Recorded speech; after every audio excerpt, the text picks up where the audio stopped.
እንደምናላችሁ ብርሃንና መስሲነን ካፕሮፒቲ በጣም አድርገን እናመሰግናለን። ዛሬም ጆይን ስላደረጋችሁ በጣም ደስ ብሎናል።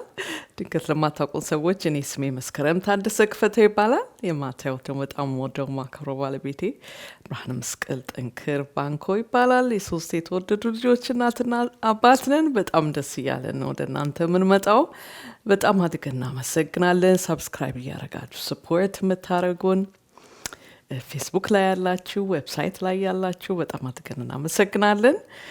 ካውንስሊንግ ሰራለሁ ዛሬ ጊዜ ስለሌለ ቶሎ የሚሄደው ካውንስሊንግ ለምትፈልጉ ሰዎች በስልክ ቁጥሬ ቴክስት ብታደርጉልን እንመልሳለን። ስልክ ቁጥሬ 240393824 እንደገና ስልክ ቁጥሬ 240393824 በዛ ቴክስት ብታደርጉ ባይ ዘ ዌይ ይሄን ሰርቪስ ሰው የተባለ ካውንስሊንግ እፈልጋለሁ የሚል መጠቀም ይችላል። ኦኬ የሃይማኖት ልዩነት ወይ ምናምን ልዩነት የለም። ኦኬ እዚህ እና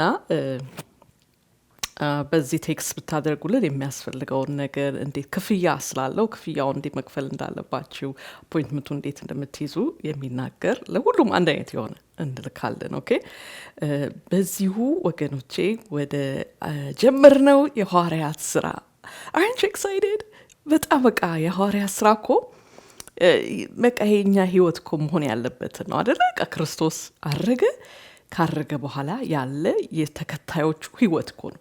ስለዚህ ሐዋርያት ስራ አላለቀም እንደማለት እኮ ነው። እኔ በጣም የሚባርከኝ መጽሐፍ ነው፣ ግን የማይባርክ መጽሐፍ አለ የመጽሐፍ ቅዱስ ላይ አይደል? እና ካቆምንበት እንጀምራለን ወገኖቼ። ያለፈው ጊዜ ከኛ ጋር ያልነበራችሁ ኢትስ ኦኬ ካቻፕ ከኛ ጋር የሐዋርያት ስራን ጀምረናል። ምዕራፍ 1 ላይ ነን። ስለዚህ ከምዕራፍ 1 ከቁጥር 1 እስከ 11 አንብበናል።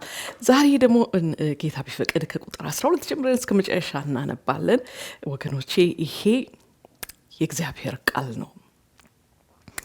ከዚያም ደብረ ዘይት ከተባለው ተራራ ወደ ኢየሩሳሌም ተመለሱ። ይህም ተራራ ከኢየሩሳሌም የሰንበት መንገድ ያህል ይርቅ ነበር። ወደ ከተማይቱም በገቡ ጊዜ ወደሚኖሩበት ሰገነት ወጡ። እነዚህም ጴጥሮስ፣ ዮሐንስ፣ ያዕቆብ፣ እንድርያስ፣ ፊልጶስ፣ ቶማስ፣ በርተሎሜዎስ፣ ማቴዎስ፣ የእልፊዩስ ልጅ ያዕቆብ፣ ቀናይ የተባለው ስምዖንና የያዕቆብ ልጅ ይሁዳ ነበሩ። እነዚህም ሁሉ ከሴቶችና ከኢየሱስ እናት ከማርያም ጋር እንዲሁም ከወንድሞቹ ጋር በአንድ ልብ ሆነው ያለማቋረጥ ተግተው ይጸልዩ ነበር። በእነዚያም ቀናት ጴጥሮስ 120 በሚሆኑ ወንድሞች መካከል ቆሞ እንዲህ አለ፣ ወንድሞች ሆይ ኢየሱስን ለያዙት ሰዎች መሪ ስለሆናቸው ስለ ይሁዳ መንፈስ ቅዱስ አስቀድሞ በዳዊት አፍ የተናገረው የመጽሐፉ ቃል መፈጸም ስላለበት እርሱ ከኛ እንደ አንዱ ተቆጥሮ በዚህ አገልግሎት የመሳተፍ እድል አግኝቶ ነበር። ይህ ሰው ስለ ክፉ ስራው በተከፈለው ዋጋ መሬት ገዛ። ከዚያም በግንባሩ ተደፍቶ ሰውነቱ መካከል ላይ ፈነዳ፣ ሆድ ዕቃውም ተዘረገፈ። ይህም በኢየሩሳሌም በሚኖሩ ሁሉ ዘንድ ተሰማ። መሬቱም በቋንቋቸው አኬልዳማ ተብሎ ተጠራ። ትርጓሚውም የደም መሬት ማለት ነው።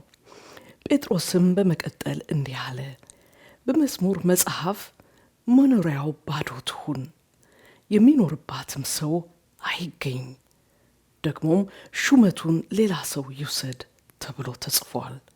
ስለዚህ ጌታ ኢየሱስ በመካከላችን በገባበትና በወጣበት ጊዜ ሁሉ ከኛ ጋር ከነበሩት መካከል አንድ ሰው መምረጥ ያስፈልጋል። ይኸውም ከዮሐንስ ጥምቀት ጀምሮ ኢየሱስ ከኛ ተለይቶ እስካረገበት ድረስ የነበረ መሆን አለበት። ምክንያቱም ከነዚህ ሰዎች አንዱ ከኛ ጋር የትንሣኤው ምስክር እንዲሆን ያስፈልጋል። ስለዚህ ዮስጦስ የሚሉት በርያስን የተባለውን ዮሴፍንና ማትያስን ሁለቱን አቀረቡ። እንዲህም ብለው ጸለዩ፣ ጌታ ሆይ አንተ የሰውን ልብ ታውቃለህ። ከነዚህም ከሁለቱ መካከል የመረጥከውን ሰው አመልክተንና ይሁዳ ወደ ገዛ ራሱ ስፍራ ትቶ በሄደው በዚህ አገልግሎትና በሐዋርያነት ቦታ ላይ ሹመው። ከዚያም ዕጣ ጣሉላቸው። ዕጣውም ለማትያስ ወጣ። እርሱም ከ11 ሐዋርያት ጋር ተቆጠረ። ክብር ለእግዚአብሔር ይሁን፣ አሜን። እኔ ምን መሰላችሁ የሐዋርያት ሥራ በጣም ሁሉ ጊዜ ባነበብኩት ቁጥር ልቤን የሚነካው ክርስትና ሰዎች ቁጭ ብለው በቃ የሆነ ፈጣሪ ሊኖረው ያስፈልጋል፣ ይሄ ዓለም ቢኖረው ነው እንደዚህ የሆነው ሁሉ ነገር በዲዛይን ኤግዛክትሊ ፕሪሳይስ በሆነ ፀሐይዋም እንደዚህ ጨረቃዋም እንደዚህ ብለው በቃ የሆነ ነገር እንፍጠር ብለው አይደለም። ክብር ለሱ ይሁን ለዘላለም። ክርስትና ወገኖቼ ኤቪደንስ አለው። ዝም ብሎ አይደል አይናችን ጨፍ በቃ አምላክ አለ እንመን አይደለም። ታውቃላችሁ አይደል? ስለዚህ የሐዋርያዎችን አስተምሮ አንቀን መያዝ እንዴት አስፈላጊ ነው መሰላችሁ? ኦኬ፣ እነሱ ናቸው የክርስቶስ ምስክር። እዚህ ጋር ማየታችሁስ እንደሆነ ይሁዳ ያው ክርስቶስን አሳልፎ ስለሰጠ ወጣ። ከ12ቱ 11 ሆኑ። ግን ትንቢት ኦልሬዲ ስላለ ተጽፎ ስላለ እያለ ጴጥሮስ ከመካከላቸው ብድግ ብሎ ያው በቃ ናቹራሊ ሊደር የመሆን ያው ክርስቶስንም ጋር አብሮ እያለ በሚያገለግሉ ጊዜ ለዛን ጊዜም ቀደም የሚል ሰው ነው። በቃ ናቹራሊ ሊደር የሆነ ነውና መዝሙር 69:25 ላይ መዝሙር 109:8 ላይ በትንቢት የተነገረው ስለ ይሁዳ አያችሁት። ስለዚህ የሚያስደንቅ ነው። ማታም ይሄን ነገር ሳጠናው ነበር፣ ግን ለዛሬ ትምህርት የሚሆን አይደለም፣ ሌላ ጊዜ እናየዋለን። ግን በጣም በቃ መኖሪያው ባዶ ትሁን፣ የሚኖርባትም ሰው አይገኝ፣ እንደገና ሹመቱን ሌላ ሰው ይውሰደው። ስለዚህ ይሄ መፈጸም አለበትና እናድርግ። በዛ ላይ ደግሞ እንምረጥ ብለው ክራይቴሪያው ያነበብኩት እዚህ ላችኋል አይደል? የክርስቶስ አገልግሎት ጀምሮ እስኪያልቅ ድረስ የነበረ ሰው መሆን አለበት። ለምን? 12ቱ የአይን ምስክሮች ናቸው። ደስ አይላችሁም? የአይን ምስክሮች ልክ ጴጥሮስም ዮሐንስም እንደሚሉት አይተነው ዳሰነው ነክተነው ነው። ኦኬ፣ እኔ እናንተን አላቅም። እኔ በጣም የሚያጽናናኝ ነው። ግን የሚገርማችሁ ነገር ፍሮም ዴይ ዋን ጀምሮ በጣም ክርስትና የገጠመው ነገር በቃ በጣም ብዙዎች እንደ እኛ ሲያገለግል አብረን ነበረን ምናምን የሚሉ እኛ የተሻለ እናውቃለን የሚሉ ከዛ የጀመሩ አሁን ድረስ ዓለምም እስኪያልቅ ድረስ ይኖራሉ። እና ለእኛ ክርስቲያንን ለምንል ክርስቶስ እንከተላለን ለምንል ግን እንዴት የሐዋርያን ትምህርት እንቃርገን መያዝ አለብን። ያ ማለት አሁን እዚህ ላይ ልነግራቸው የፈለጉት ብሉይ ኪዳን ከብሉይ ኪዳን ውጪ አዲስ ኪዳን የለም። ገባችሁ? ብሉይ ኪዳንን ዘግተን አሁን አንዳንድ ሰው እኔ ማንበብ የምወደው መዝሙርንና ምሳሌን ነው ይላሉ። እሱ ምን እንደማለት መሰላችሁ? በቃ ሆስፒታል መሄድ አልፈልግም፣ ሕክምናም አልፈልግም፣ ለሚያመኝ ነገር በሙሉ ታይላኖል ወስዳለሁ። አንድ ሰው ቢል ጤነኛ ነው አይደለም። ኦኬ፣ ስለዚህ ብሉይ ኪዳን የሌለበት አዲስ ኪዳን የለም። ምን ማለት ነው? የአዲስ ኪዳን ትርጉሙ ምንድን ነው? አሁን ይሁዳ ሞተ፣ በሱ ቦታ ሰውን ተካ። የማን አይዲያ ነው? እግዚአብሔር ነው። ከየት የተገኘ? በብሉይ ኪዳን። ገባችሁ አይደል? ስለዚህ እነዚህ መጽሐፍ ቅዱስ ሲባል ብሉይ ኪዳንና አዲስ ኪዳን አንድ ናቸው፣ የሚያወሩት አንድ ስለሆነ። ኦኬ ወገኖቼ፣ ስለዚህ አንዳንድ ጊዜ ክርስቲያንን ያሉ ሰዎች ብሉይ ኪዳን በጣም ኢግኖር ያደርጉታልና አንዳንድ ጊዜ የሚሰጡት እንትን እኔ አይገባኝም። ኦኬ ወገኖቼ፣ ቁጭ ብለን አሁን ኢሳያስ ነው እዚህ ጋር የከፈትኩት። ቁጭ ብዬ ኢሳያስን ልረዳው በሚል ቢሄድ መንፈስ ቅዱስ ተሰጥቶናል ያስተምረናል ተብሏል። ግን ወገኖቼ መርሳት የሌለብን ቅድም ምንድን ያልኩት የሐዋርያቶችን ትምህርት ነው የምንከተለው። ምክንያቱም እነሱ ናቸው ምስክሮች አብረው የነበሩ። ኦኬ፣ ስለነዚህ የነሱ ስለምንከተል ወገኖቼ እነሱ የጻፉት እነሱ ከሄዱ በኋላ ከነሱ ጋር የነበሩ የጻፉት እሱን ነው ዞር ብለን እያየን እያጠናን እየቆፈርን። መንፈስ ቅዱስ ደግሞ ክብር ለሱ ይሁን ለዘላለም። ከኛ ጋር መሆን ማስተማሩ ብቻ ሳይሆን ይሄን ሁሉ ኦርኬስትሬት ያደረገው መንፈስ ቅዱስ ነው። ኦኬ፣ እኛ እዚህኛው ክፍለ ዘመን ላይ ቁጭ ብለን የመጀመሪያ ክፍለ ዘመን የጻፉትን እንኳን ዶክመንት ፕሪዘርቭ አድርጎልን ሁሉንም ሳይሆን ጥቂቶችን ፕሪዘርቭ አድርጎልን በዛ እንድንል አድርጎናል። ስለዚህ ብቻችንን በርዘግተን መንፈስ ቅዱስ ወይ ምናምን በቃ በጣም መንፈሳዊ የሆንን መስሎን ኢሳያስን ልረዳ ምናምን ስንል ላንረዳው እንችላለን። ኦፍኮርስ ብዙ የምንረዳው ነገር አለ፣ ግን ደግሞ ልንስትበት ስለምንችል እነዚህ ያለፉት አባቶቻችን ምስክር የሆኑ ከምስክሮች የሰሙ እነሱ የጻፉትን እያየን ማጥናት በጣም አስፈላጊ ነው ወገኖቼ። ያ የእግዚአብሔር ቃል ነው፣ አይሻርም። ይኸውላችሁ የእግዚአብሔርን ቃል እንዲህ ስናረግ ነው ሌላ ተረት ውስጥ የምንገባው። ኦኬ ሰው የፈለሰፈው ነገር ውስጥ የምንገባው። እዚህ ውስጥ በጣም ብዙ ላሳያችሁ የምፈልገው ነገር ነበረ፣ ግን እናንተ ታጠናላችሁ። ለምሳሌ ቁጥር 12 ላይ የሰንበት መንገድ ያህል። ኦኬ ሰንበት መንገድ ያህል ማለት በአይሁዶች በሰንበት የሚፈቀደው መንቀሳቀስ ኦኬ 1 ኪሎ ሜትር በቃ አራውንድ አባውት 1 ኪሎ ሜትር የምትሆን ናት። ኦኬ ማውንት ኦፍ ኦሊቭስ ማለት የደብረ ዘይት ቦታዋ የምትርቅበት። ኦኬ ከዛ ምን ብሏቸው የሄደው ያለፈው ጊዜ ነግሬያቸዋለሁ አይደል? እኔ ከነሱ ባህል ብሆን በቃ እናንተ ሂዱ እንዴ የኔ በረከት እዚህ ነው ያለው፣ በቃ ያረገበት መለሳለሁ ብሎ ለዚቹ ቀራለሁ። ግን ነግሯቸዋል። ምን ሂዱና ለኢየሩሳሌም መስክሩ። ኦኬ ምስክሮች ስለሆኑ እዚህ ጋር ከነሱ የተጠራው ምንድነው ታዘዋል እንጂ መንፈሳዊ ነገር እዚህ ጋር ድራማ እያረጋችሁ ቁጭ በሉ አላለም። ይሄ እንዴት አስፈላጊ ነው ለኛ። ኦኬ ለጌታ ቃል መታዘዝ መከተል ማለት እሱ መከተል፣ አንድ እርምጃ በአንድ እርምጃ ገባችሁ አይደለ? ከዛ እንደገና ደግሞ በጣም ደስ የሚለው እዚህ ውስጥ አሁን ለምሳሌ የጁሽ ፖለቲካል ሪሊጂየስ እንትን ውስጥ ሙቭመንት ውስጥ የነበረ ሁሉ አለ ከደቀ መዛሙርቱ። አሁን ለምሳሌ ቀናዬ የተባለው ስምዖን ደስ የሚለው ሁሉም በክርስቶስ አንድ ሆኑ። ገባችሁ? ሁሉም የተለያየ ነገር አላቸው፣ የተለያየ ባክግራውንድ ነው፣ ግን በክርስቶስ አንድ ሆነው ቁጭ አሉ። ይሄ ደግሞ የሚያሳየው በክርስቶስ አንድነት ምን ያህል አስፈላጊ ነው። ኦኬ ከዛ ደግሞ እኔ በጣም ደስ የሚለኝ እነዚህ ደቀ መዛሙርቶቹን ከደረደረልን በኋላ ከነሱ ጋር ደግሞ ማን እንዳለ እንገራቸው ያለ ይመስለኛል። ሉቃስ ያልተነጋግረናል። ሉቃስ ነው ደብዳቤ ጻፉ።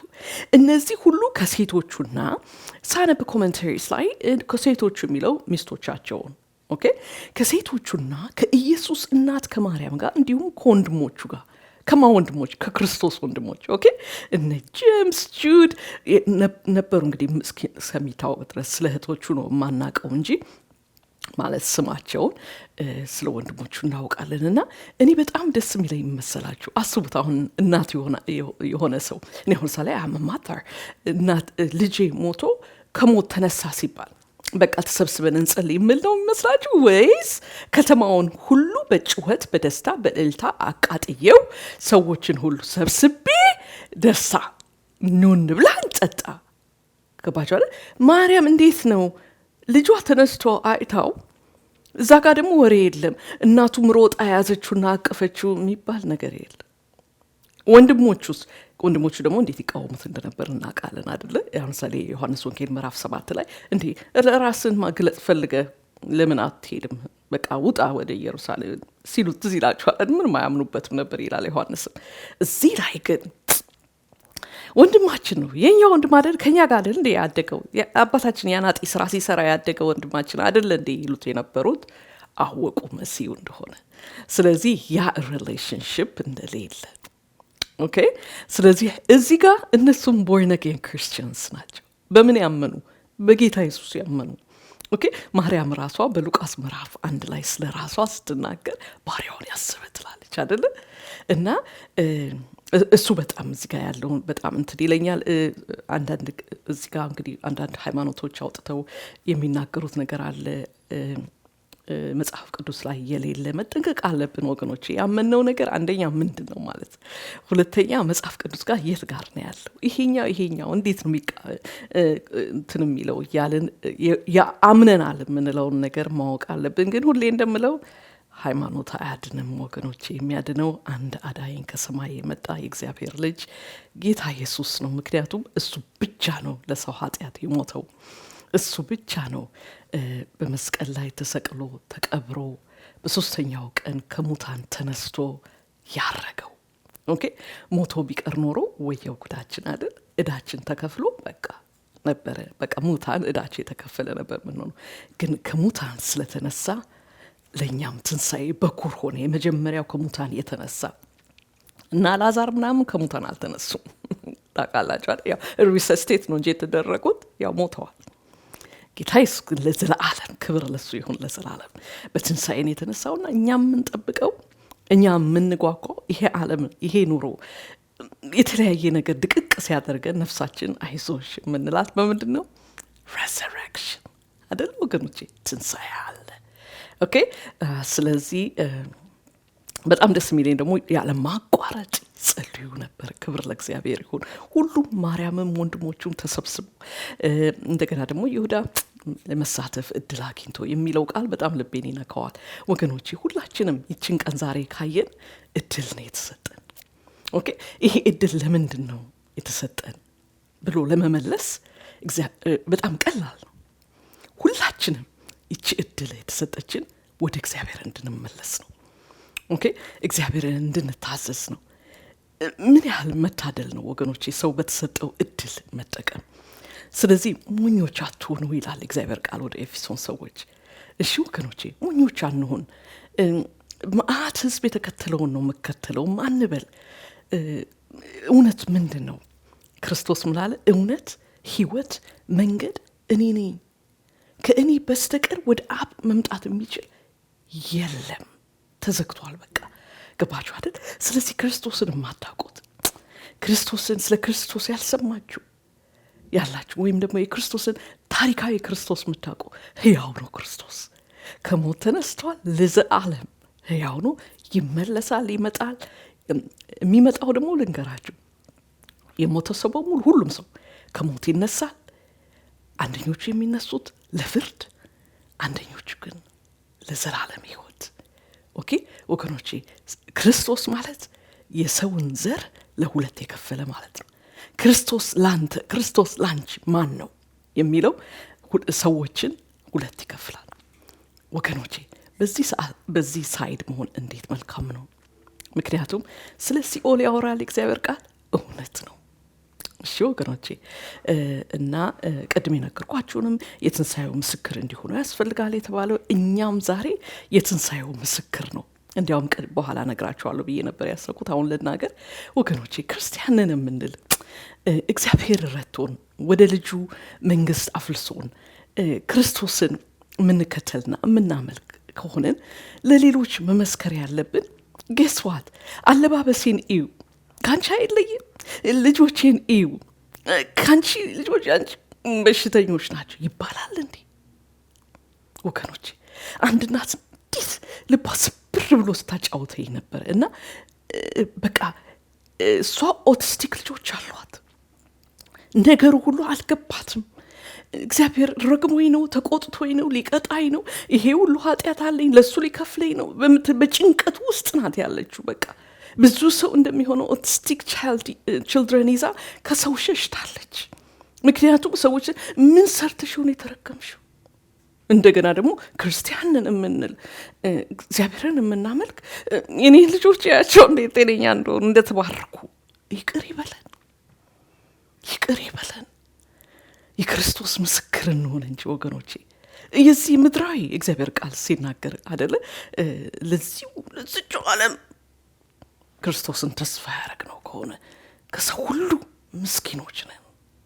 እውነት ነው። ልጆቼን እያቸው ምናቸው ይታይ ኃጢአተኞች ናቸው። ምን አገኙ? ኦቲስቲክ አይደሉ? እና እነሱ በጣም የተሻሉ ናቸው። አያችሁ ክርስቲያን የተባልነው ያንን ነገር በእግዚአብሔር አይን ስናየው እኮ ወገኖቼ የዚህ ምድር ነገር እንደ እንፋሎት ነው ይላል።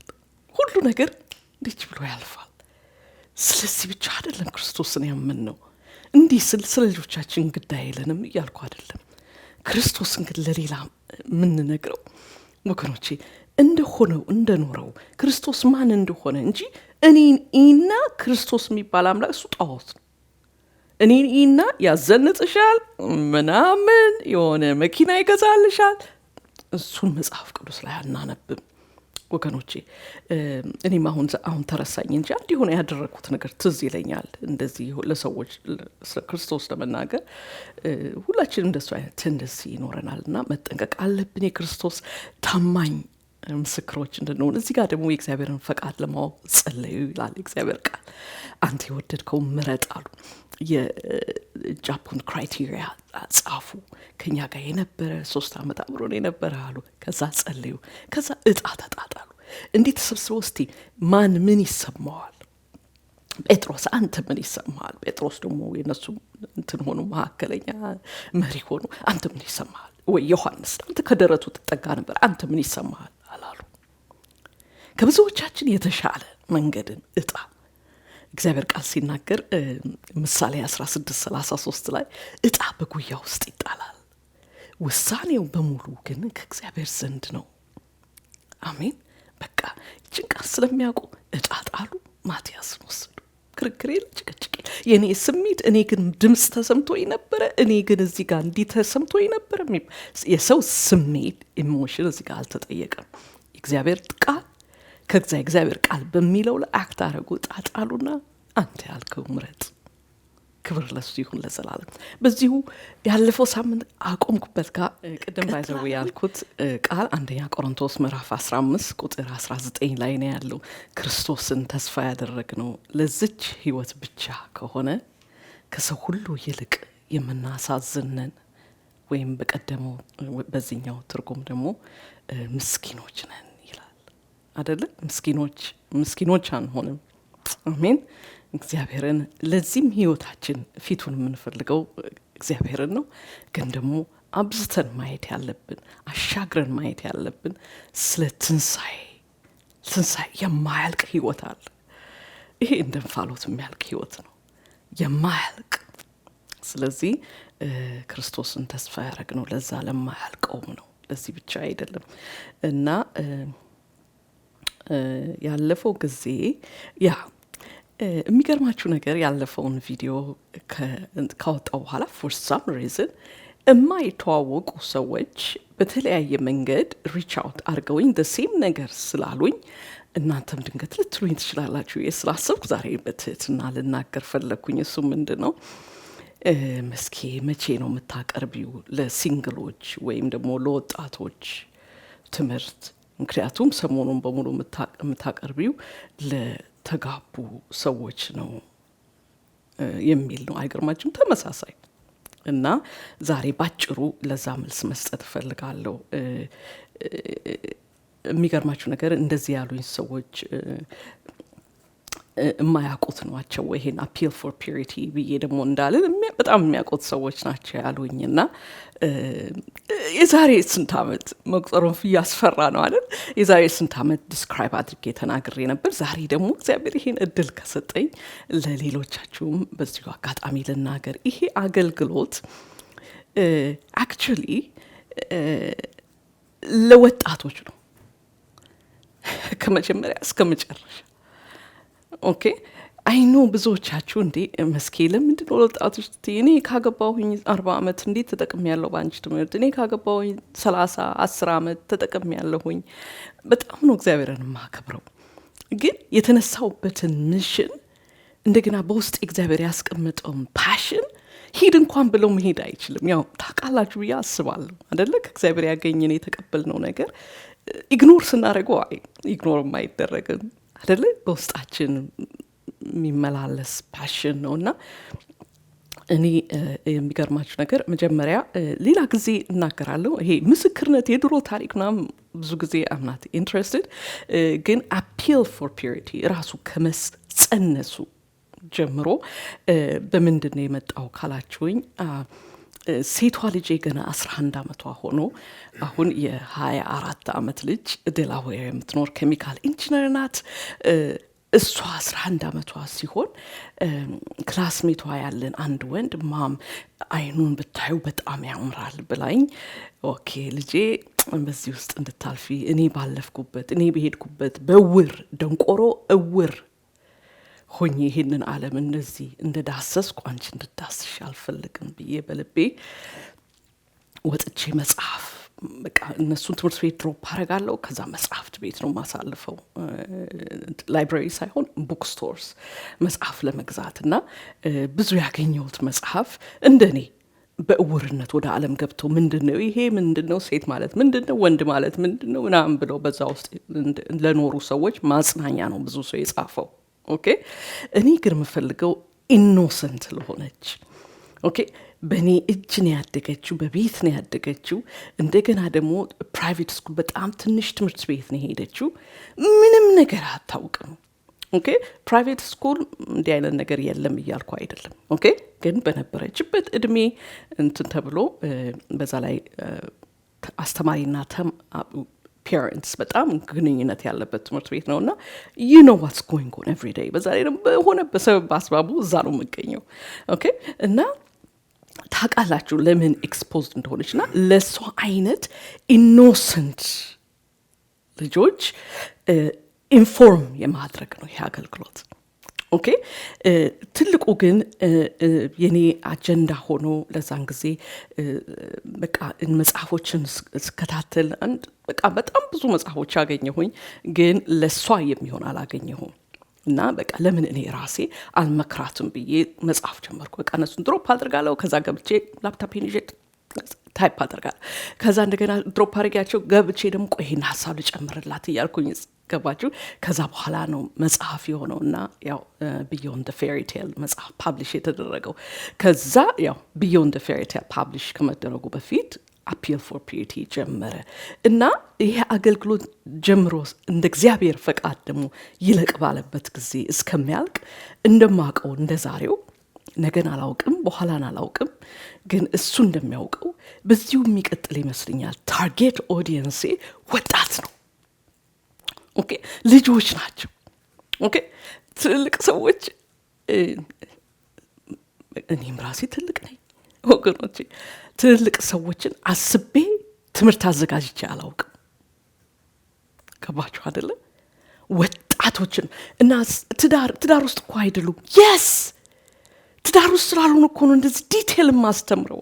ዲቴል ይሄን ነገር እንየው እያልኩኝ ምክንያቱም ወገኖቼ እኔ ማስተምረውን እኮ አንዳንዱ ብዙ ትዳር እንዲህ ብሎ ካደገ እንዲህ ብሎ ይጨርሳል እንጂ እሱን ወደ እግዚአብሔር ቃል መስመር ለማስያዝ አይቻልም።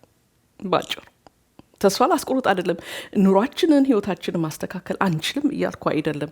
ግን ወጣት ላይ ግን ካደረግን ሲጀምሩ ህይወታቸውን ትዳራቸውን አውቀውት ራሱን የትዳር ክቡርነት አውቀውት ባል ከሆነ ወንድ ከሆነ እንዲህ ወንድ ማለት ባል ማለት እኮ ይሄ ነው ጥሪ ብሎ አውቆ እንደው ቆንጆና ዳሌዋ እንዲህ ነው ምናምን ብሎ እንዳይዘል። ኦኬ ማናት? ምክንያቱም የሚያገባት ሴት ትደመስሰዋለች ወይም ደግሞ ታለማዋለች። የሱን ፓወር አውቆ በትምህርቱ ኦኬ እግዚአብሔርን ዲዛይን አውቆ እሷም ልክ እንደዛ ለካ የኔ ራስ ነው የሚሆነው። ዋው ወይ በእግሩ ጨፍልቆ ሲያደቀኝ ይኖራል። ካለዛ ግን የኔ ከፍታ የሱ ከፍታ እንደሆነ አውቆ እኔን ከፍ ለማድረግ በየቦታው ይሮጣል። ገባችሁ? ስለዚህ ይህንን አውቆ እግዚአብሔርን የትዳርን ሚስጥር አውቆ ወደ ትዳር ገብቶ እግዚአብሔርን በትዳር ውስጥ ማምለክ ምን አይነት መታደል ነው። ኦኬ እኛ አምልኮም ካልሄድን አንድ ቦታ እንሄድ እረ አምላካችን ከኛው ጋር ነው። መጽሐፍ ቅዱስ ይናገራል እናንተ የእግዚአብሔር ቤተ መቅደስ ናችሁ ይላል። ኦኬ ጌታም ግድ የሚለው ማንም በማያየን ቦታ በቤታችን በጓዳችን ለብቻችን ሆነን የምናስበው የምንናገረው የምናረገው እንጂ ቤተክርስቲያን ሄደን መድረክ ላይ የምናሳየው ነገር እግዚአብሔር ምን ግድ የለውም። ኦኬ አገልግሎታችን በእግዚአብሔር ዘንድ ያለው አገልግሎታችን ቤታችን ውስጥ ኦኬ።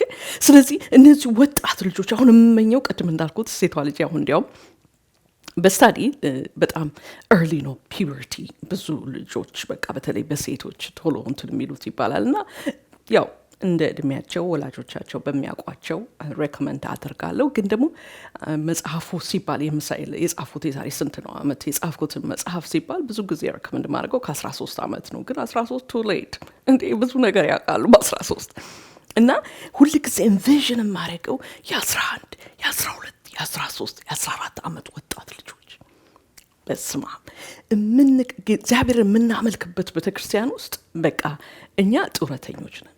እኔና ባለቤቴ ጡረተኛ፣ ቤተክርስቲያኗ ፎከሷ በሙሉ ወጣቶች ላይ እንደዚህ በቃ አንድ ነገር እንገራችሁ በጣም ደስ የሚል ሰርመን መካከል ሰባኪ ማንም ሰባኪ ቢመጣ እንዳትረሳ ትልቅ ኦዲየንስ የ11 የ12 የ13 ልጆች ናቸው ስለሚባል በሰርመኑ መካከል ጥያቄ ይጠይቃል። እና ሁሉ ጊዜ የሚገርመኝ መሰላችሁ የሚጠይቀው መጽሐፍ ቅዱሳዊ እውነትን ነውና አሁን ለምሳሌ ይሄኛውን ወጣቶች የሆናችሁ መልሱልኝ ብሎ ሲጠይቅ ሁሉ ጊዜ ባሌን የኔ ፍቅርን ይሄንን አላቆም ነው የምለው ብዙ ጊዜ ማለት ነው። ሁሉ ጊዜ አይደለም ብዙ ጊዜ እና ብዙበት ፋስት በሆነ መንገድ ደግሞ በጣም አዌር ናቸው ሲመልሱ ሳይ ዋው ልጆች ተብለው ዲስሪጋርድ አልተደረጉም እነሱ ላይ ነው እንጂ ኢንቨስት ማድረግ። ስለዚህ ይሄ አገልግሎት አይ ሆፕ እንደማትጠሉኝ እርግጠኛ ነኝ። እናንተ ሰብስክራይብ አድርጋችሁ ኮሜንት እያደረጋችሁ የምትወዱኝ ኢንካሬጅ የምታደርጉኝ አንዳንዴ ኢሜል እያደረጋችሁ የምታጽናኑኝ በጣም ነው የማመሰግናችሁ። ግን ይሄን ነገር መርሳት የለብንም ከጌታ ያገኘሁትን በሚል ነው ይሄን ሰዓት ወስጄ የተናገርኩት። እና ስታዲ ለነገሩ አንዳንድ ሰዎች ሲናገሩ ስሰማ ስታዲ የተለየ ነገር አንዳንድ ጊዜ ከመጽሐፍ ቅዱስ ላልሆነ ነገር ያዘጋጃል ይላሉ የስታዲ ግኝቶች። ግን ደግሞ አንዳንዴ ማየት ጥሩ ነው ብዬ አስባለሁ።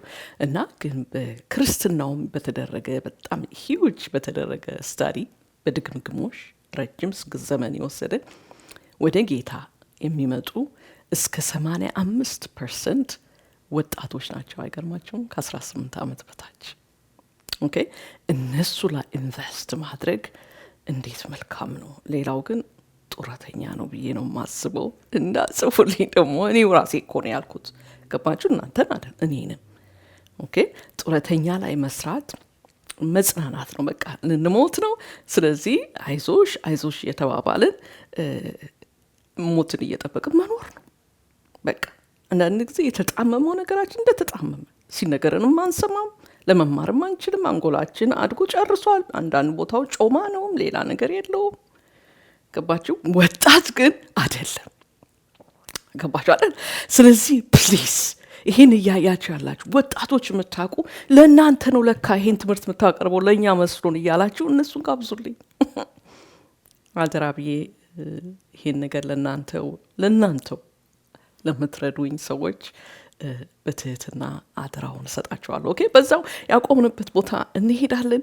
ያቆምንበት ቦታ ቢዩቲፉል ሚስቶች ሆይ የሚለውን ፓሴጅ ጌታ እንደወደደ እንደፈቀደ ማየት ሞክረን ጨርሰናል አይደል? በተከታታይ ባሉ ቪዲዮዎች ባይ ዘ ዌይ አሁንም ዛሬም ልናገር የምፈልገው ኮንቴክስቱ መርሳት የለብንም። ኦኬ። ይህም ማቀርበው የትዳር ትምህርት ኮንቴክስቱ ስፒሪቹዋል መንፈሳዊ መጽሐፍ ቅዱስ እንደሚያስተምረን መንፈሳዊ ትዳር ነው። ትዳር መንፈሳዊ ነው። ለምን? ከተፈጥሮ እስናት ላይክ እኔ ስላልኩ አይደለም። መጽሐፍ ቅዱስም ብታነበው ትዳር ነው የሚያወራው። ኦኬ። እግዚአብሔርም የሚያወራው እሱ ባል ሆኖ ህዝቡ ደግሞ ሚስቱ ሆኖ ነው መጽሐፍ ቅዱስ ሙሉ። ገባችኋል? ትዳር ታዲያ መንፈሳዊ ነው። ይሄን ብዙ ተነጋግረናል አይደል? ባለፉት ቪዲዮዎች እሱን ብታዩት ደስ ይለኛል። ስለዚህ ስለ መንፈሳዊ ትዳር ነው የምናወራው። እንደገና ደግሞ እዚህ መንፈሳዊ ትዳር ውስጥ የተቀመጡ ባልና ሚስቶች መንፈሳዊያን ናቸው። ገባችሁ አይደል? ስለዚህ ይሄን መሳት የለብንም። ኦኬ። ይሄን ኮንቴክስቱን ከሳትን ነው እንዲያልሽው ነገር እንዲያልሽው አንዳንድ ጊዜ የምጽፉልኝ እያየው በቃ ዝም ነው የምለው፣ ምክንያቱም ተረዱኝም ብዬ። ኦኬ። ስለዚህ ኩዊክሊ እናንብቦ ሚስቶች ሆይ የሚለው ወደ ኤፌሶን ሰዎች ምዕራፍ 5 ቁጥር 22 እስከ 24 ሚስቶች ሆይ ለጌታ እንደምትገዙ ለባሎቻችሁም ተገዙ። ክርስቶስ አካሉ ለሆነችውና አዳኛዋ ለሆናት ቤተክርስቲያን ራስ እንደሆነ ሁሉ ባልም የሚስቱ ራስ ነውና፣ እንግዲህ ቤተክርስቲያን ለክርስቶስ እንደምትገዛ ሚስቶች ለባሎቻቸው በማንኛውም ነገር እንደዚሁ መገዛት ይገባቸዋል። ባሎች ሆይ አሜን። የሚቀጥለው ትልቅ ፓሴጅ ለባል የተጻፈ ነው። ኦኬ። ስለዚህ ዛሬ እንጀምረዋለን። እግዚአብሔር እንደወደደ ምን ያህል እንደሚፈጅብን አናውቅም፣ እግዚአብሔር ያውቃል። ስለዚህ ዛሬ እንጀምረዋለን። ዛሬ ግን እናንብበው ሙሉውን። ባሎች ሆይ ክርስቶስ ቤተክርስቲያንን እንደወደዳትና ራሱንም ስለ እርሷ አሳልፎ እንደሰጠ እናንተ ሚስቶቻችሁን ውደዱ።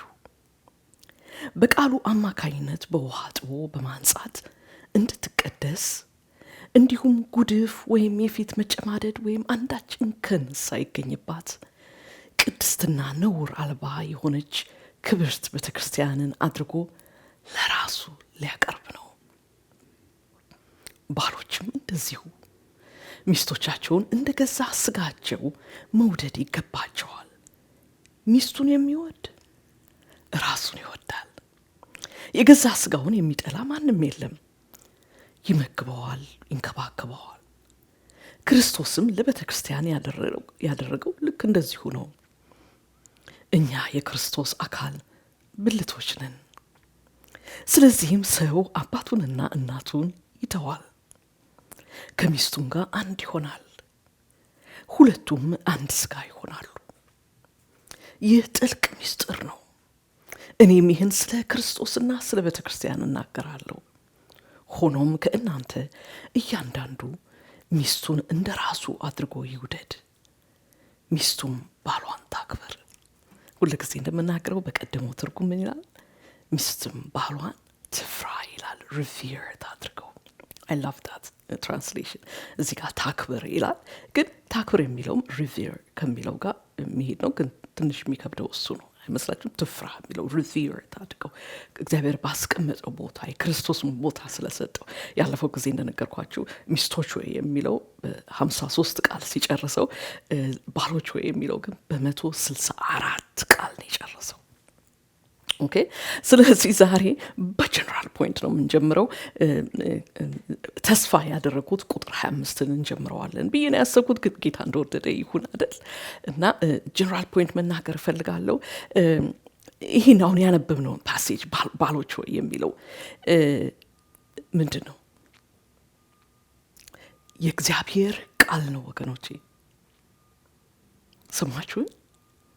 የእግዚአብሔር ቃል ነው። የሰው ስሜት አይደለም። ሰው የፈለሰፈው አይደለም።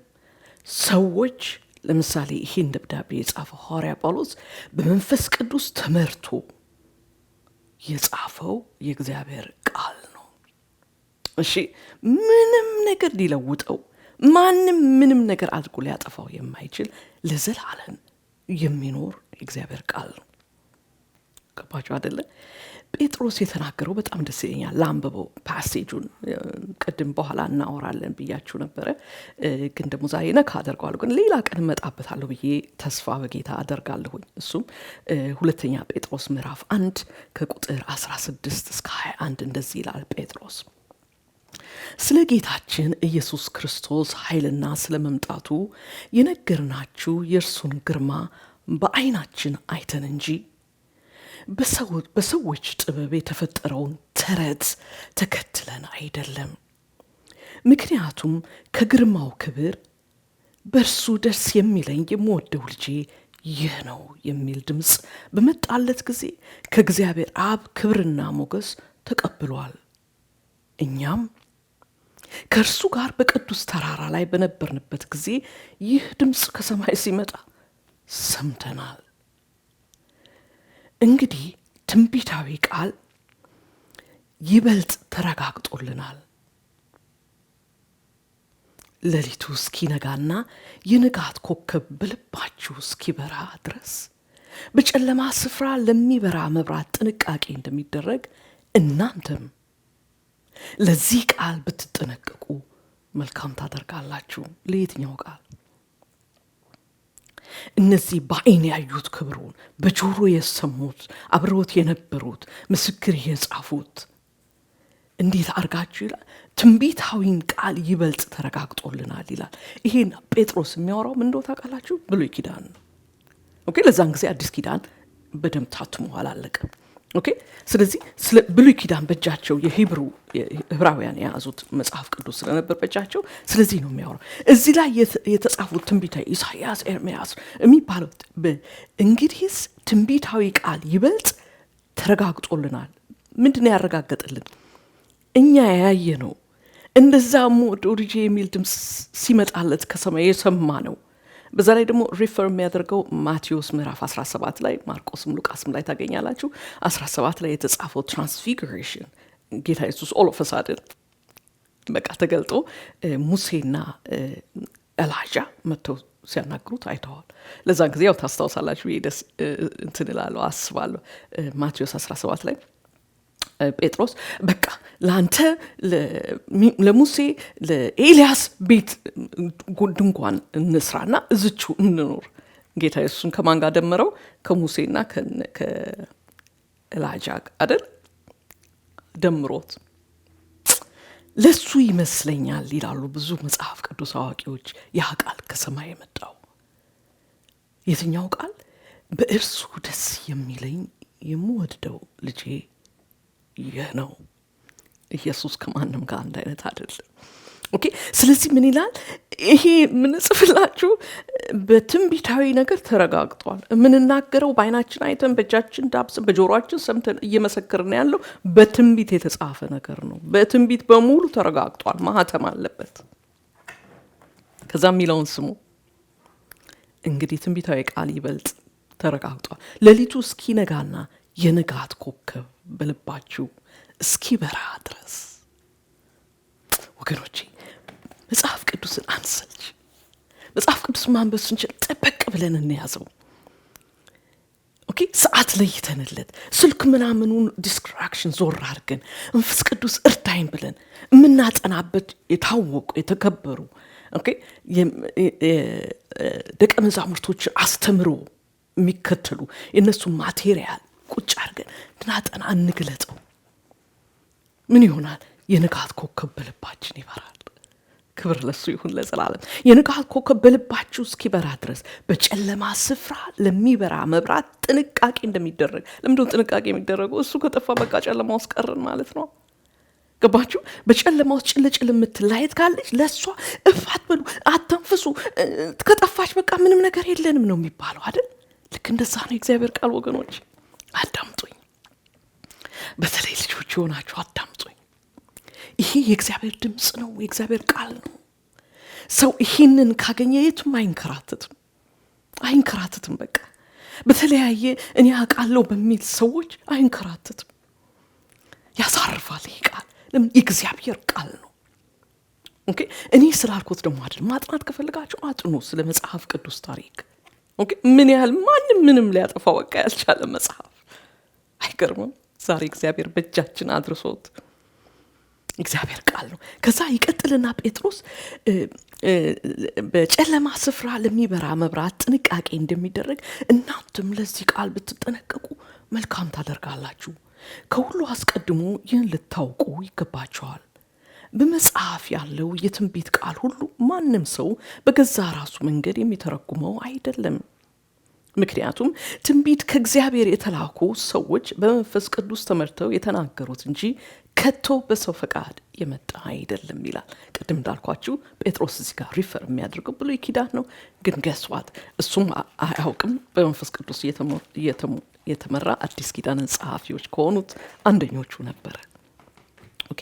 ስለዚህ ይሄ ቃል የእግዚአብሔር ቃል ነው። ስለዚህ ባሎች ሆይ የሚለው የአንድ ጥሩ ፓስተር ቋንቋ አይደለም፣ ደብዳቤ አይደለም። የማን ነው? የእግዚአብሔር ቃል ነው። ገባችሁ? የእግዚአብሔር ቃል የሚለውን ነገር ይህንን ነገር አድርግ ሲል ፈጣሪያችን ስለሆነ ያበጀን አምላካችን ስለሆነ ማኑዋሉን የጻፈው ፕሮዲውሰር እሱ ስለሆነ የሸክላው ሰሪ እሱ ስለሆነ ሸክላውን እንዴት መጠቀም እንዳለበት መጻፍ የሚችለው እሱ ስለሆነ የሰራው እሱ ነው።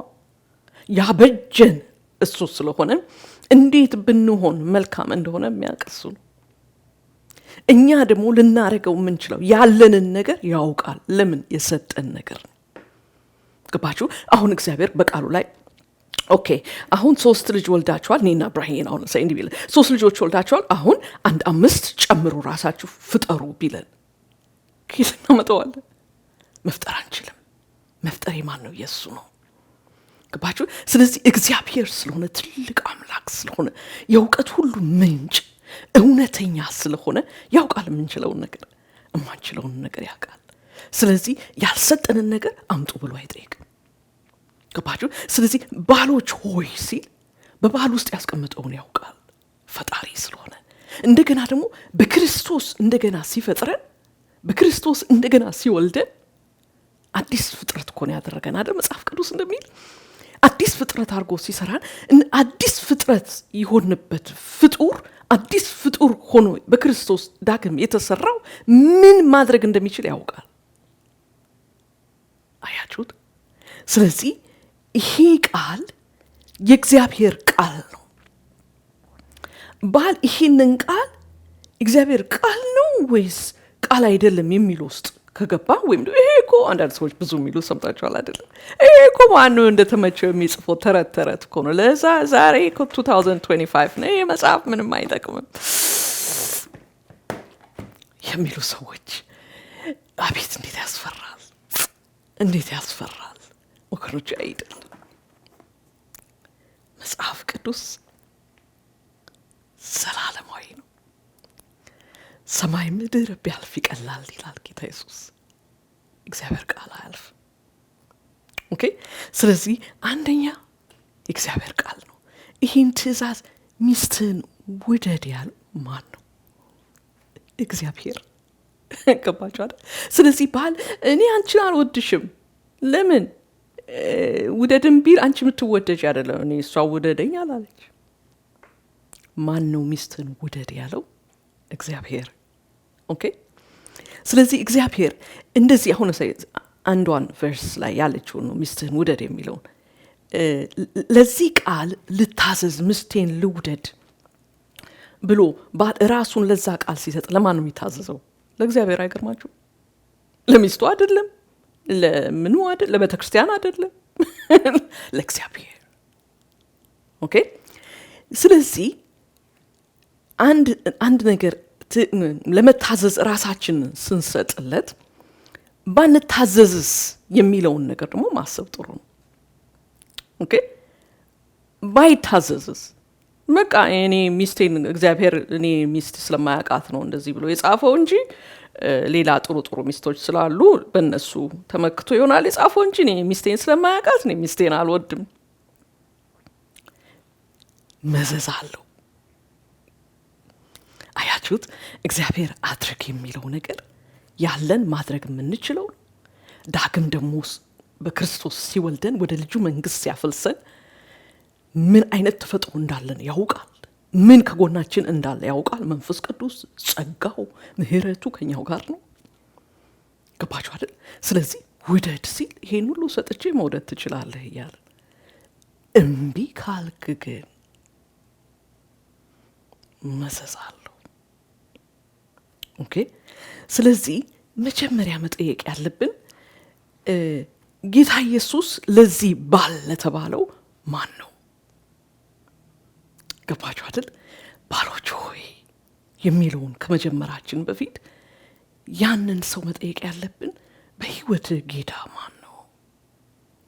ወይም የምትታዘዝለት ለማን ነው? ገባችሁ አይደል? እግዚአብሔር ቃል ምን ይላል መሰላችሁ? ሁለተኛ ጴጥሮስ ምዕራፍ 2 ቁጥር 19 ወደ መጨረሻው ሰው ለተገዛለት ለዚያ ነገር ባሪያ ነውና ይላል። ባሪያ እኛ የምናውቀው በቃ በጣም ኢንሂውመን የሆነ ነገር የሚፈጸምበት ባሪያን አይደለም። እሱን ያለፈው ጊዜ ተነጋግረናል አይደል? መጽሐፍ ቅዱስ ላይ የሚያወራው ዱላስ በግሪከኛ ወይም ደግሞ 100% ታዛዥ ማለት በቃ አይኖቹ ጆሮዎቹ በሙሉ በዚህ በሚታዘዘው ላይ የተከለ ማለት ነው። አንተ የምትለኝን ለመታዘዝ አም ሬዲ እምኖረው ላንተ ለመታዘዝ ነው ማለት ነው። ገባችሁ? ስለዚህ ባይዘው ሰው እንደዚህ የሚገዛለት የሚታዘዝለት ነገር የሌለው ሰው የለም። በደንብ አዳምጡኝ በትህትና። ሰው ለተገዛለት ለዚያ ነገር ባሪያ ወይም 100% ታዛዥ ነውና ይላል። እንደገና ደግሞ ሮሜ ምዕራፍ 6 ቁጥር 16 ላይ መሐከል ያለውን ስቴትመንት ዘላለው እናንተ ስታነቡት ታገኙታላችሁ። ከዚህ ጋር ክሮስ ሬፈረንስ ለማድረግ እዩት።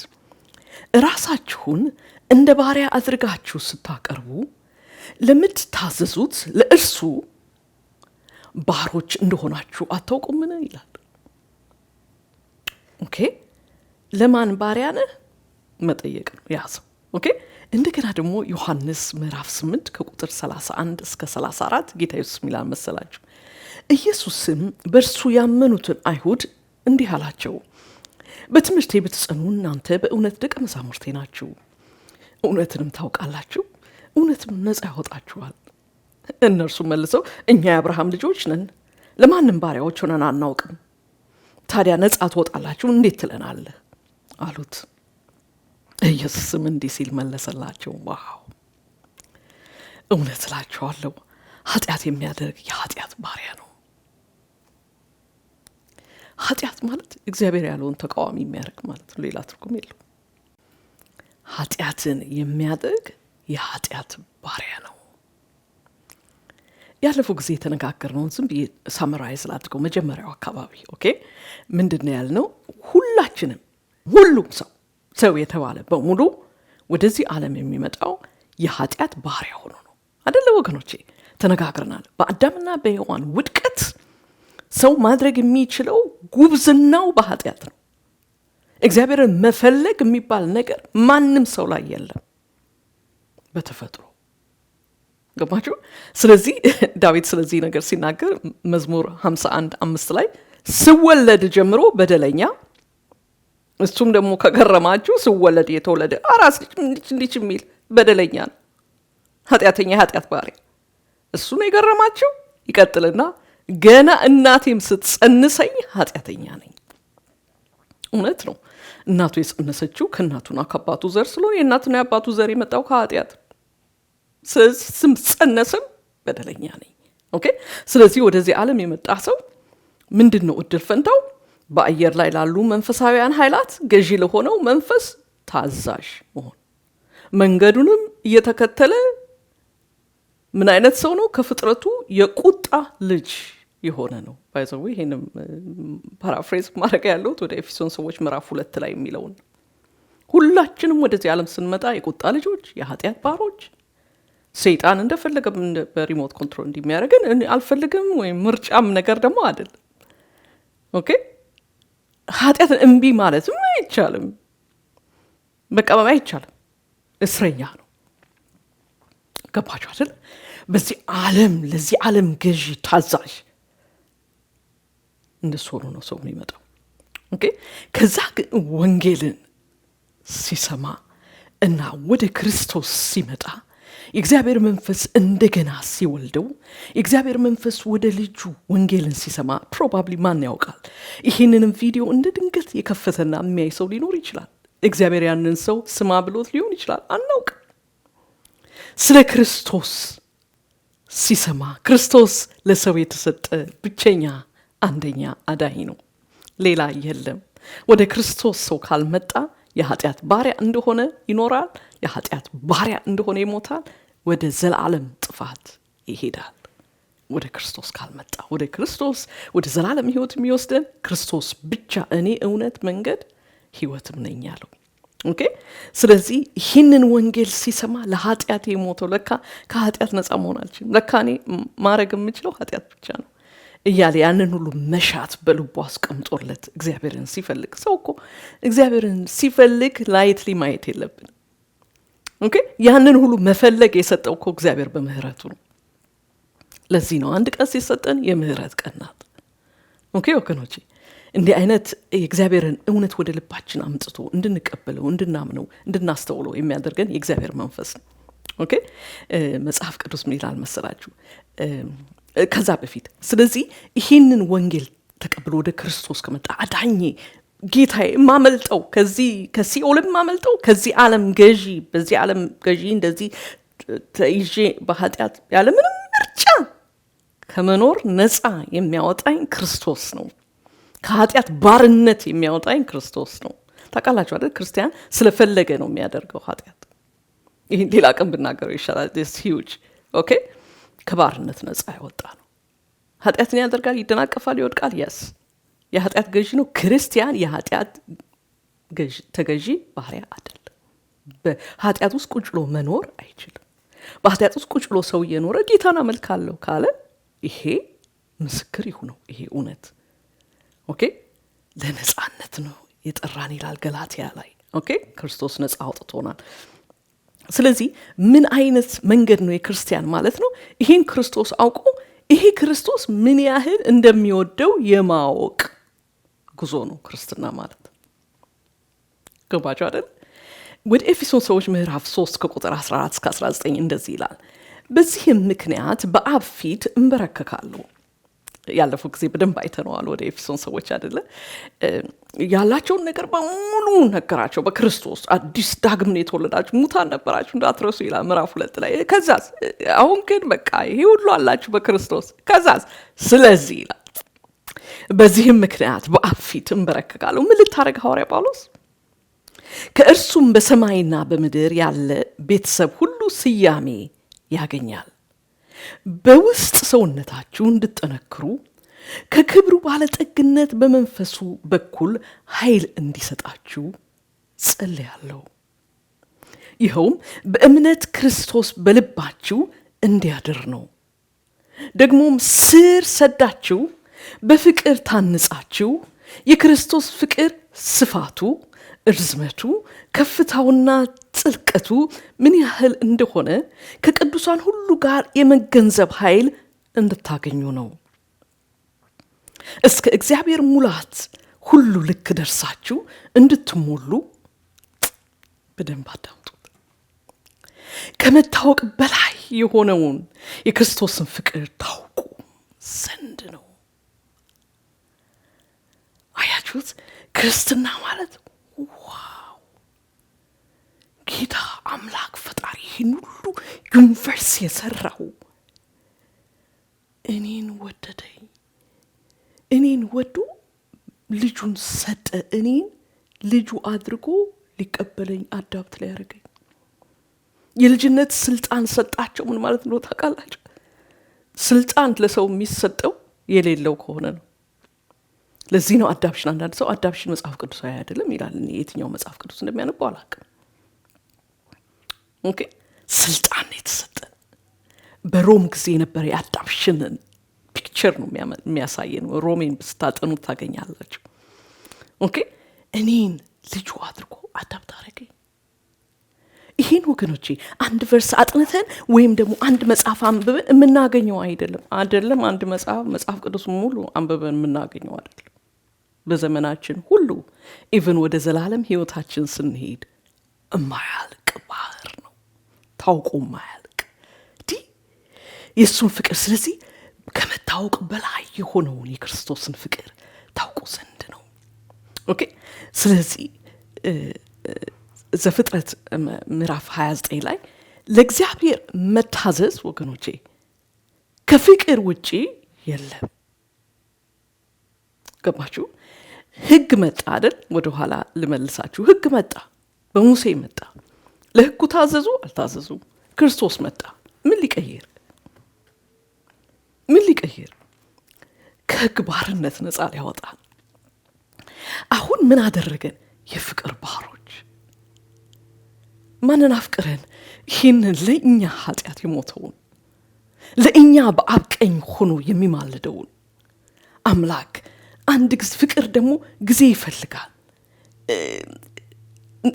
አቴንሽን ይፈልጋል፣ ማወቅን ይጠይቃል፣ መቅረብን ይጠይቃል። ፍቅር ካልዛ አያድግም። በቃ ፍቅሬሻለሁ ብሎ የሰው እንኳን ፍቅር እንደሱ የለም። ኦኬ፣ ፍቅር ያድጋል። ኦኬ፣ ፍቅር ከተዳፈነ ይዳፈናል፣ ይሞታል። ፍቅር ግን አቴንሽን ከተሰጠው፣ ፕሬዘንስ ካለ፣ ኮሚኒኬሽን ካለ፣ ጤንነት ካለ፣ መታወቅ ካለ፣ ይሄ ከመታወቅ በላይ የሆነው ፍቅሩ ታላቅ የሆነውን አምላክ ባወቅነው ቁጥር እንዲህ የሚገርም ነው ይሄ አምላክ እንላለን። እዛ ጋ ግን የሚያልቅ አይደለም። ስንቀርበው እንደገና ይታወቅ፣ ስንቀርበው እንደገና። ስለዚህ መጽሐፍ ቅዱስን ዛሬ አጥንተን ግብግብ ብለን በማክስቱ መጣ ሌላ መጽሐፍ። አሁን ሮሜ ሰዎችን አጥንተን በስመ አብ እንዴት የሚባርክ መጽሐፍ ነው ብለን ትንሽ ቆይተን የሮሜ መጽሐፍ ማጥናት ስንጀምር ሌላ። የሁላችሁም ኤክስፒሪየንስ ነው ብዬ አምናለሁ፣ እኔ ብቻ አይደለም። ለምን? የእግዚአብሔር ቃል ብዙ ሳይድ ያለው ዳይመንድ ነው። በዚህ ጋር አብረቀረቀ ስንል ስናዞር ያብረቀርቃል። ክብር ለሱ ይሁን ለዘላለም። ስለዚህ ምን ያህል እንዳፈቀረ ምክንያት መጽሐፍ ቅዱስ ላይ ሲናገር እናንተ መጀመሪያ ያላፈቀራችሁኝ እኔ ነኝ የወደድኳችሁ፣ ሳትፈልጉኝ ፈለግኳችሁ፣ ሳትወዱኝ ወደድኳችሁ። ኦኬ፣ በፍቅሩ ወደ ራሱ ይስበና ከዛ በፍቅሩ ያሳድገናል። እየወደድነው ስንሄድ ከዛ መውደድ የተነሳ ነው የምንታዘዘው። ገባችኋል? ህግ ምን ይላል? የትኛው ጋር ምን ይላል? ክርስትና እሱ አይደለም በክርስቶስ ያለው ህይወት። ገባችኋል? እንዳንስድ ክርስትና ማለት የሆነ ይሄን አድርግ ይሄን አታድርግ የሚል ኑሮ አይደለም። የፍቅር ሪሌሽንሺፕ ነው። ኦኬ። ስለዚህ ይሄን የፍቅር ሪሌሽንሺፕ ቢዩቲፉሊ የምናየው በኋላ ጊዜ ስታገኙ እናንተ አጥሙት። እኔ ግን ትንሽ ቀንጥቤ ማንበብ እፈልጋለሁ። ዘፍጥረት ምዕራፍ 29 ላይ ያለውን እያለፍኩ ነው ማነበው። እናንተ በኋላ ጊዜ ስታገኙ በደንብ አንብቡት። ከቁጥር 14 ግማሽ ጀምሬ ላንብበው። ያዕቆብ 1 ወር ሙሉ አብሮት ከተቀመጠ በኋላ ያው ታውቃላችሁ ታሪኩን ከላባ ጋር መጥቶ ነው። ኦኬ። ላባ ቤት መጥቶ ላባ ያዕቆብን ዘመዴ በመሆንህ ብቻ በነጻ ልታገለግለን አይገባምና ደሞዝ ምንድን ነው አለው። ላባ 2 ሴቶች ልጆች ነበሩት። የታላቂቷ ስም ሊያ፣ የታናሽቷ ራሄል ነበር። ሊያ አይነ ልም ስትሆን ራሄል ግን ቁመናዋ ያማረ መልኳም የተዋበ ነበር። ያዕቆብም ራሄልን ስለወደዳት ታናሽቱን ልጅህን ራሄልን የምትድርልኝ ከሆነ 7 ዓመት አገለግልሃለሁ አለው።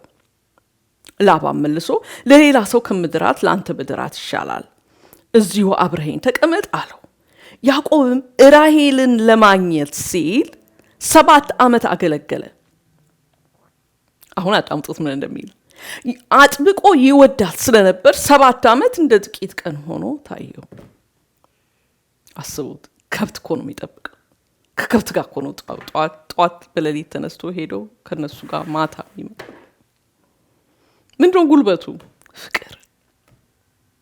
ከዛ አለፊልና ቁጥር 26 ላይ ስሙ። ላባም እንዲህ አለው፣ ቀኑ 7 ዓመት ደረሰ። ከዛ ሰርግ ተደገሰ። ያዕቆብ ደግሞ ራሄልን አገኘው ሲል ያው ለዛን ጊዜ መብራት ምናምን የለም፣ በጨለማ ውስጥ አብሮ ያው ሲተኛ ለካ አባትየው ኖ ራሄልን አልሰጥም ብሎ ሊያን የሰጠው። ኦኬ። ከዛ ላባም እንዲህ አለው። ያዕቆብ በጣም ተናደደ። ጠዋት ሲነጋል ራሄል አይደለችም። ኦኬ። ከዛ ላባም እንዲህ አለው፣ በአገራችን ታላቋ እያለች ታናሿን መዳር የተለመደ አይደለም። ይህን የጫጉላ ሳምንት ፈጽምና ሌላ 7 ዓመት የምታገለግለን ከሆነ ታናሺቱን ደግሞ እንሰጥሃለን።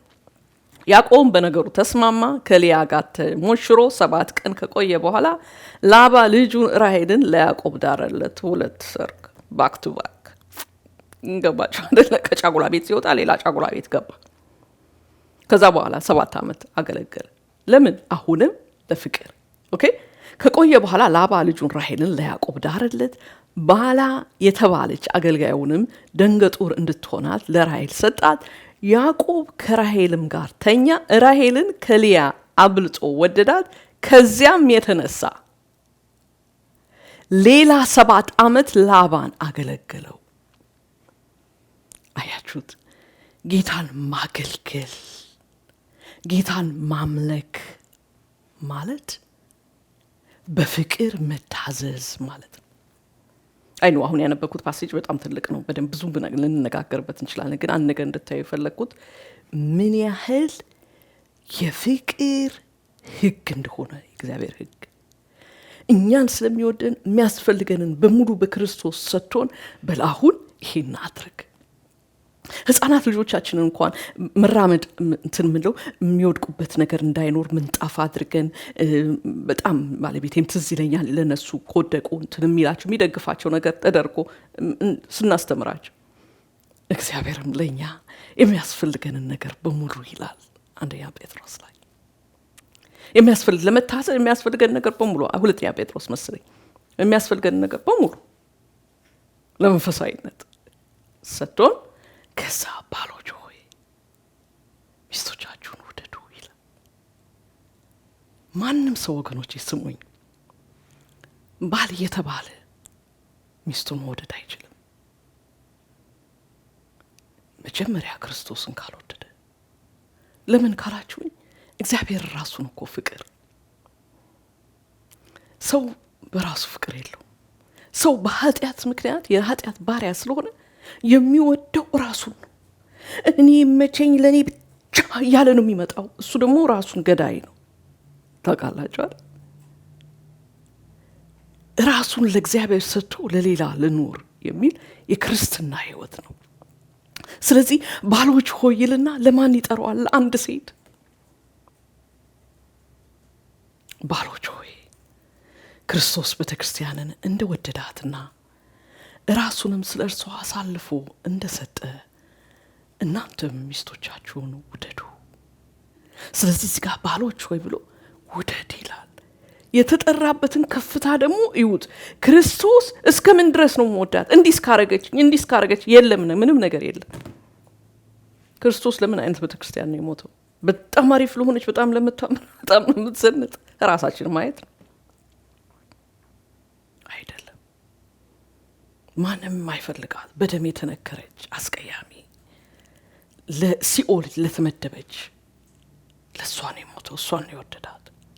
ስለዚህ ክርስቶስን ሲወድ ያገባት ልጅ ታዋጣኛለች፣ ዳሌዋም ቆንጆ ነው፣ ጸጉሯም ቆንጆ ነው ምናምን ብሎ ሲገባ ሁሉ ነገር ያሰበው የድሪም ያደረገው ነገር በሙሉ ባዶ ይሆን። እሷም ነው የምትወደው፣ ግን መውደድ ስለማችል እኔ ያለው እኔን ወደደኝ። ከዛ የኔ ፍቅር ለቤተክርስቲያን በአንተ በፍቅር ለሚስት በምታሳየው ፍቅር ይገለጣል። አምልኮ ይሄ ነው ወገኖች። መድረክ ላይ ወጥቶ መሯጩ ማጩ ምናምን አይደለም። ሲዲ ማውጣት ቆንጆ ነው፣ ሲዲ ማውጣት አይደለም። ሌላ አገልግሎት አይደለም።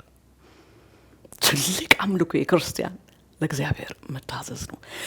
ከዚሁ ጋር ቀጥለዋለሁ። ኦኬ ባሎች ወይን ገና አልነካ ነው። ስለዚህ ለዛሬ በዚሁ ጨርሳለሁ። ጌታ ፈቅዶ ሌላ ጊዜ ደግሞ ስንገናኝ ከዚሁ እንቀጥለዋለን። ዛሬ ግን ስላዳመጣችሁኝ በጣም አድርጌ አመሰግናለሁ። ሌላ ጊዜ በሌላ ፕሮግራም እስክንገናኝ ደህና